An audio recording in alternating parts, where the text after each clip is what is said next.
A jury also deliberating and one suspended sentence. ABC-7 there as three big borderland cases wrap up just at about the same time.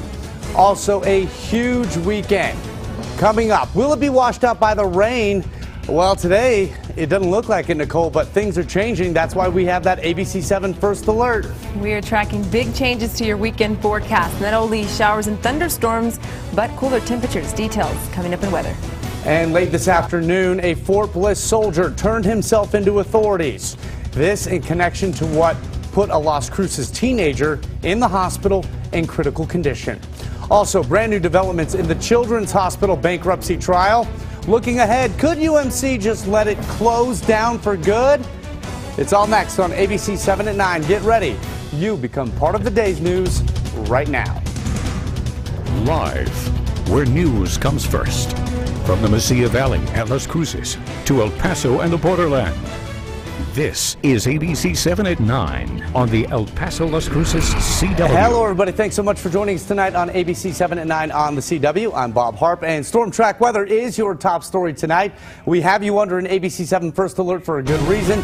Saturday of all days, Nicole. Are you kidding me with this? There's a lot taking place this weekend. That's why we're giving you the heads up. Not only are we talking cooler temperatures, but showers and possible thunderstorms. Tonight, we still have the possibility of maybe some light rainfall, but Saturday, Sunday, that's the reason for the first alert. So we're still tracking storms tonight. We'll talk about the thunderstorm potential for tomorrow and that drop in temperatures and how much longer the rain will stick around. That's all coming up in just a bit. Bob? All right. Thanks so much for that, Nicole. We appreciate that. The county courthouse, that is where two of the three big legal cases that we are following tonight are wrapping up just about the same time. One for capital murder, the other a story that is still gripping the borderland tonight.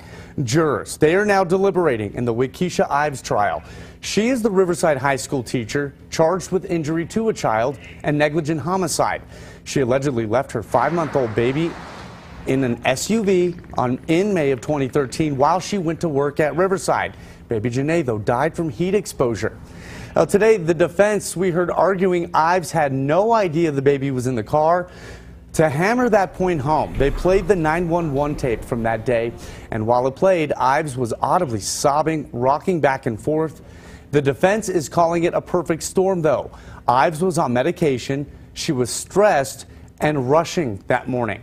Her husband had put the kids in the car, the diaper bag in the back, and Ives rushed on with her day, thinking her baby was already at daycare.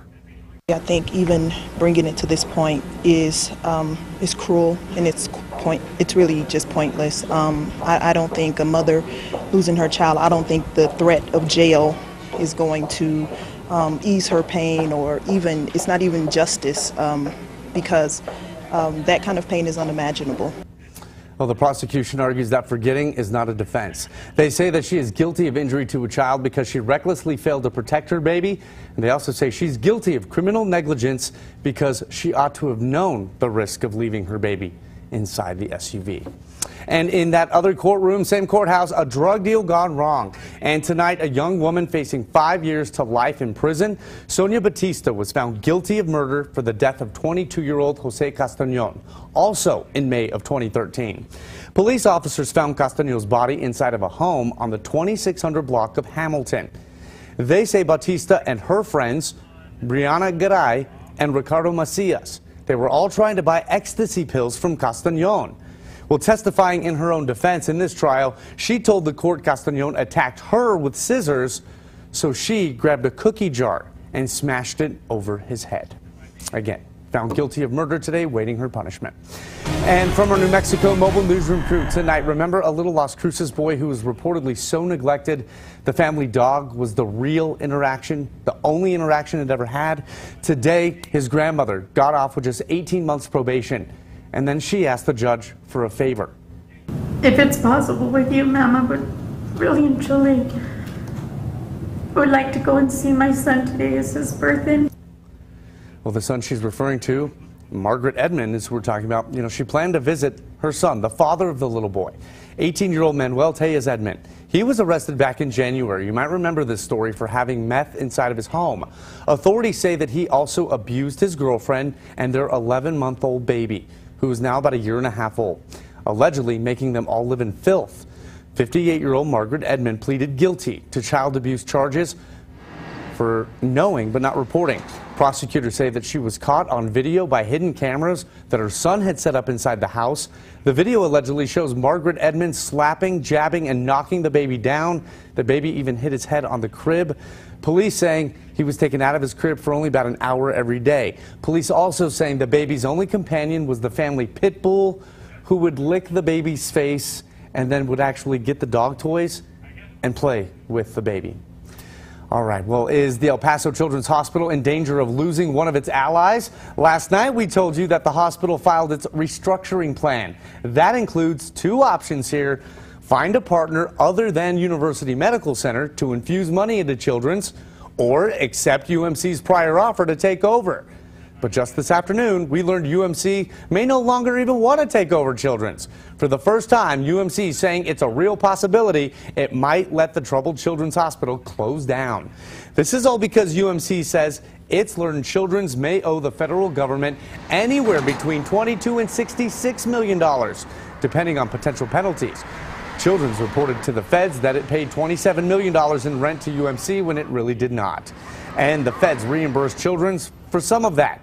So UMC today is sending another offer to Children's. Give it time to find another partner, but with the condition it stop litigation during that time. So the question here is, what happens if Children's doesn't find a partner and UMC withdraws its offer to take it over? The Children's Hospital would have to close its doors, and UMC would probably open up a pediatric wing.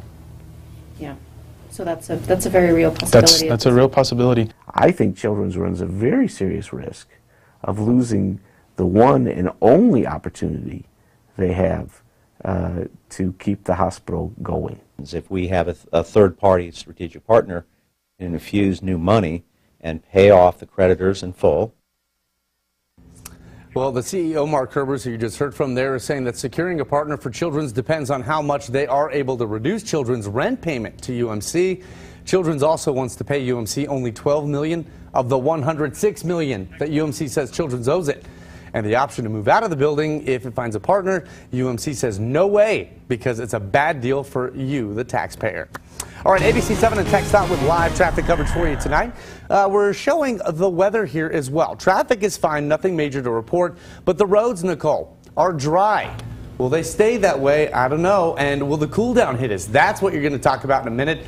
But first, our warning for the big change in weather this Saturday already has people talking, Nicole, on the KVIA.com Facebook page. Check out Anna, who says, and then comes the cold weather immediately. I hope we have a nice transition and enjoy the fall. No air condition and no heat. And Zyra saying, I've been waiting all summer for a status that says drop temperatures. Finally. What about Kimberly, who says, fall? I haven't been this happy to finally meet again. So romantic, Nicole. Your first alert, though, not so romantic. What's the deal for Saturday, then? We are expecting that cool down, which obviously a lot of people are happy about that, and so am I. It's nice to see that drop in temperatures. But we're not only talking drop in temperatures, we're also talking rain chances, and they will increase. So we'll get to those details in your full forecast. In the meantime, let's talk about Doppler radar, where we are tracking some light rainfall that is moving into the area. So not quite as heavy, we're not seeing as many heavy storms, I should say, as we were last night. Just some light rainfall tracking through the region. Now, our Powell Elementary School shot from our WeatherNet camera showing us throughout the day today, we had those mostly clear skies, and Tom Lee Elementary School also was a very nice day. This is shot from Fabens, where you can see it is still dry out there, and the Tech Health Science Centers in El Paso still seeing those dry conditions. Our temperatures were at 68 degrees Silver City, TRC, 70 Ruidoso, mostly clear in Alamogordo. But as you just saw on Doppler radar, we are seeing some of those showers track into El Paso. So light rain is currently what we're seeing. The possibility of isolated storms will continue tonight. We're under partly cloudy skies, but in your full forecast, we'll talk about that cool down and how much rain we're expecting this weekend. That's all coming up. Bob? All right. Thanks so much for that, Nicole. Another big story tonight has you talking about this teenager, 18-year-old Gabriel Benavides. He is still in critical condition at El Paso's UMC. The NMSU freshman was beaten at a house party in Doña Ana County early Sunday morning. Developing right now. Today we got a break in the case.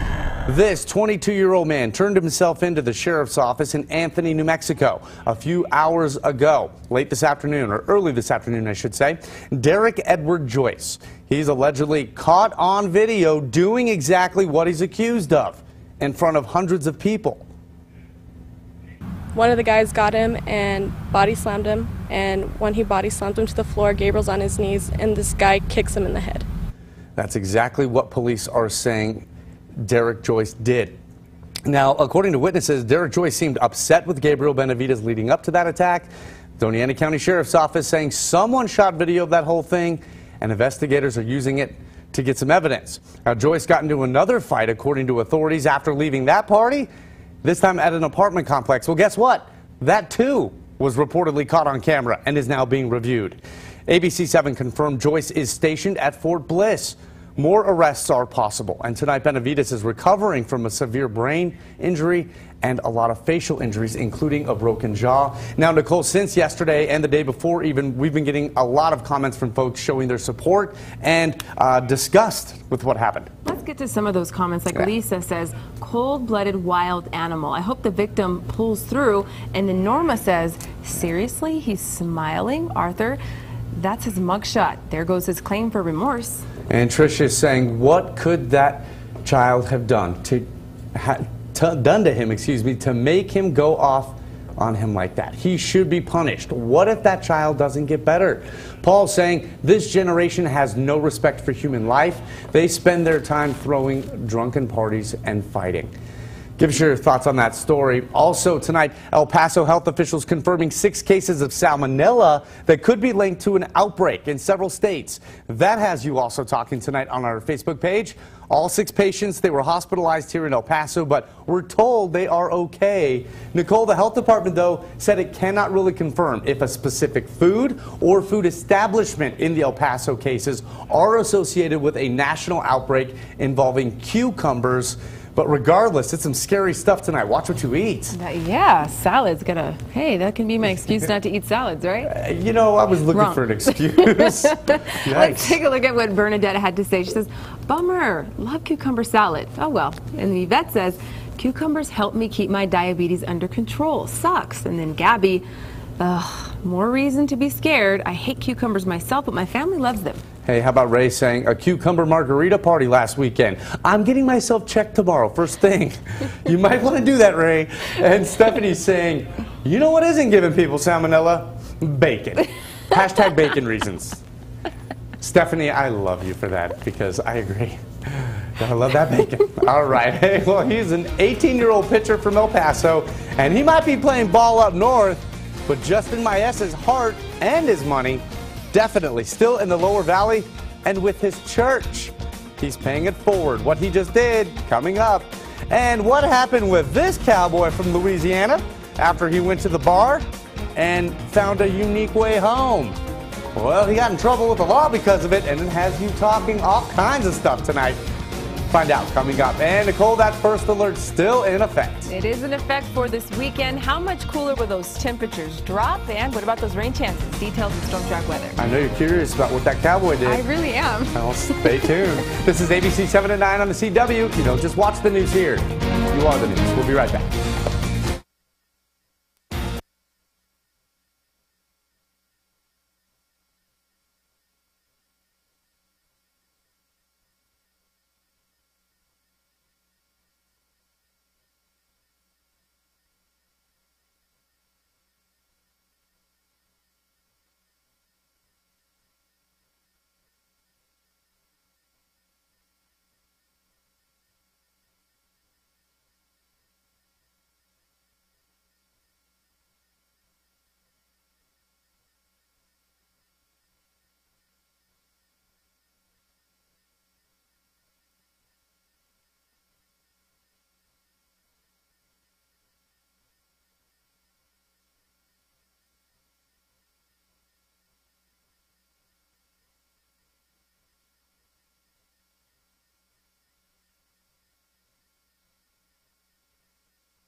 Welcome back to ABC-7 at 9, your Storm Track Weather First Alert coverage. Now, we haven't issued the first alert for tonight's forecast. As you can see, we're currently tracking light rain moving into West El Paso. So that's mainly what you'll see for tonight. On the wide scale, the heaviest activity. And notice we're not seeing very many of the colors, just the darker greens. A lot of those colors began fading away just before our newscast. So we're not expecting any heavy